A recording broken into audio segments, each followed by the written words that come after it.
நம்ம தளபதி விஜயோட கடைசி படமான ஜனநாயகன் படத்துக்கு பார்த்தோம்னா ஒரு வழியாக அஃபிஷியலாக சர்டிஃபிகேட் கொடுத்துட்டாங்கன்னு புது போஸ்டரே பார்த்தோம்னா கேவின்ட்டுட்டாங்க.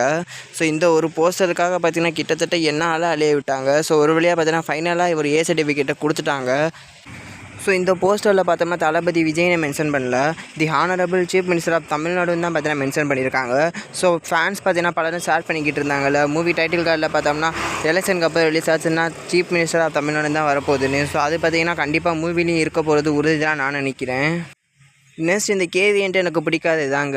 அதாவது ஒரு அப்டேட்டை பற்றினா வேகமாக விட மாட்டாங்க, அப்படியே தள்ளி கொண்டு போவாங்க. ஏன்னா இந்த போஸ்டர்லேயே பார்த்தோம்னா அவங்க ரிலீஸ் டேட் அகைன் மென்ஷன் பண்ணல, தேட்ரிக்கல் சூன் தான் பார்த்தீங்கன்னா மென்ஷன் பண்ணியிருக்காங்க.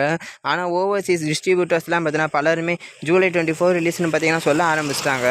ஸோ இவங்க தான் பார்த்தீங்கன்னா லேட் ஆக்கிக்கிட்டு இருக்காங்க. ஸோ இவங்க இப்படி அஃபிஷியல் ரிலீஸ் பண்ணாதது பார்த்தீங்கன்னா இன்னொரு சைடு இந்த மாதம் இந்த படம் ரிலீஸ் ஆகாதான் பார்த்தீங்கன்னா தோண வைக்குது. ஸோ என்னை பொறுத்த வரைக்கும் இவங்க வேகமாக பார்த்தீங்கன்னா ரிலீஸ் டேட் அனௌன்ஸ் பண்ணுறது பார்த்தீங்கன்னா இவங்களுக்கும் நல்லது, மற்ற மூவிஸுக்கும் நல்லது. ஏன்னா ஜனநாயகன் பார்த்தீங்கன்னா ரிலீஸ் டேட் டிபெண்ட் பண்ணி தான் லோகேஷ் கனகராஜோட டிசியும் ஜேசன் சஞ்சயோட சிக்மா படமே பார்த்தீங்கன்னா இருக்குது. ஒருவேளை ஜனநாயகன் வர்ற மாதிரி இருந்துச்சுன்னா கண்டிப்பாக 2 படம் இல்லைனா 2ல் ஏதாச்சும் ஒரு படமாச்சும் போஸ்ட்பான் ஆகும். ஸோ வரலனா 2மே இப்போ தான் ரிலீஸ் ஆகிடும். ஸோ வேகமாக ரிலீஸ் டேட் மென்ஷன் பண்ணால் நல்லாயிருக்கும். ஸோ ஃபைனலாக பார்த்தோம்னா இந்த சர்டிஃபிகேட் பற்றி உங்களுக்கு ஒப்பீனியன் ஏதாச்சும் இருந்துச்சுன்னா அதை கமெண்ட்டில் சொல்லிட்டு போங்க.